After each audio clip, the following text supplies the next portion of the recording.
तो उसके बाद बात करते हैं प्राइमेट के बारे में।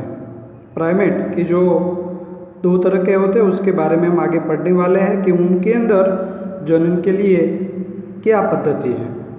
तो बात करते हैं नॉन प्राइमेट स्तनधारियों जैसे गाय, भेड़, चूहों, हिरन, कुत्ता, चीता आदि में जनन के दौरान ऐसे चक्रिक परिवर्तन देखे गए जिन्हें मध चक्र, याद रखना, एग्जाम के अंदर आ सकता है, और इंग्लिश में उसे ऑस्ट्रस साइकिल भी कहते हैं। ये नॉन प्राइमेट के अंदर पाया जाने वाला चक्र है।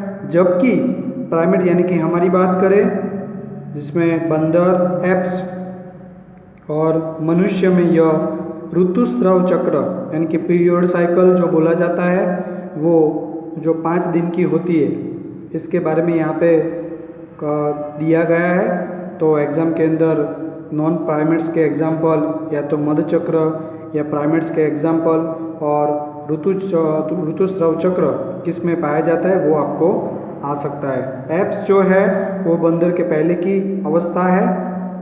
जो पहले के जो बंदर है उसे एप्स नाम से जाना जाता है। तो इसके बाद अधिकांश स्तनधारियों, विशेषकर जो प्राकृतिक रूपों से वनों में रहते हैं, अपने जनन प्रावस्था के दौरान अनुकूल परिस्थितियों में ऐसे चक्रों को प्रदर्शन करते हैं। यानी कि वन के अंदर जो ये हमने देखे बंदर, एप्स जो है वो कैसे ये मध्य चक्र से अलग है।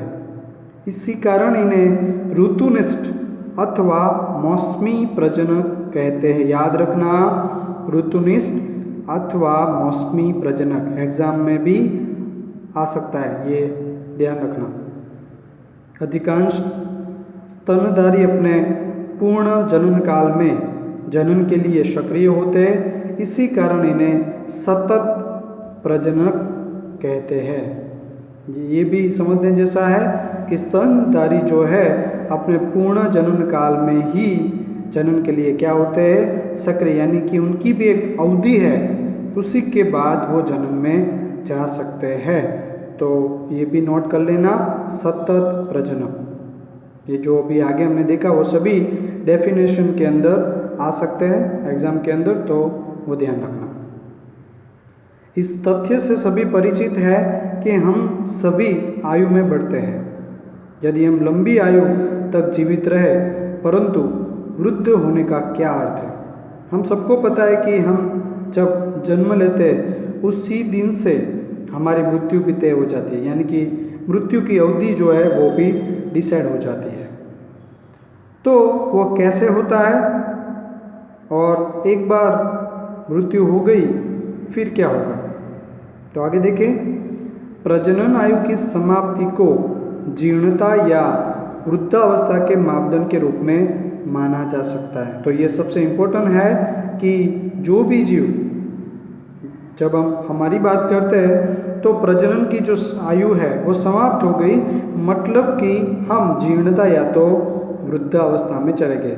हमें ऐसा लगे कि हम कब जीर्णता या वृद्धावस्था में एंटर हुए, तो वो कैसे पता चलेगा कि जब प्रजनन आयु की समाप्ति हो गई, यानी क्या हुआ, जीर्णता या वृद्धावस्था का प्रारंभ। जो उसका मापदंड है ये याद रखना। शरीर में जीवन की अवधि के अंतिम चरण में सहवर्ती परिवर्तन यानी कि फेरफार, चेंजेस होने लगते हैं बॉडी के अंदर, जैसे उपापचयों का मंद गति से होना।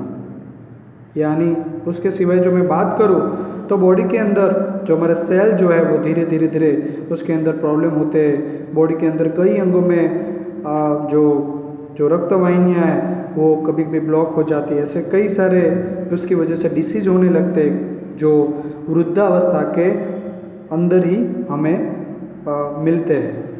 तो वृद्धावस्था अंततः मृत्यु तक ले जाती है, यानी कि बॉडी जो है जो पहले काम करती थी उसमें अभी थोड़ी थोड़ी तकलीफ होने लगती है।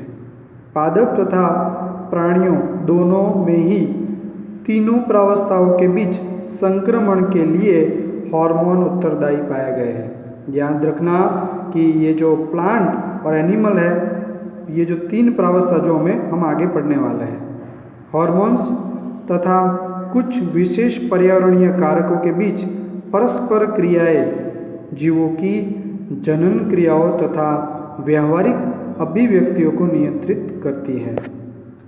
तो यहाँ पे हमें ये पढ़ना है कि पादप और प्राणियों के अंदर ये जो हॉर्मोन्स जो है उसकी अभिव्यक्तियों के अंदर ही ये जनन क्रियाएं बढ़ती है और बंद हो जाती है। तो ये हम समझ सकते हैं कि यही कुछ ऐसी अवस्था है जिसकी वजह से ये होता है। अभी जो हम आगे पढ़ने वाले हैं वो प्रावस्था जो है वो कंटिन्यूअस होती है, पर ऐसे हम समझ नहीं सकते, वो कॉम्प्लेक्स हो जाए। इसकी वजह से हमने उसे, आप यहाँ पे देख सकते हो, 3 प्रावस्था के अंदर हमने उसे डिवाइड कर दिया जिससे कि हम उसे अच्छे से समझ सकें।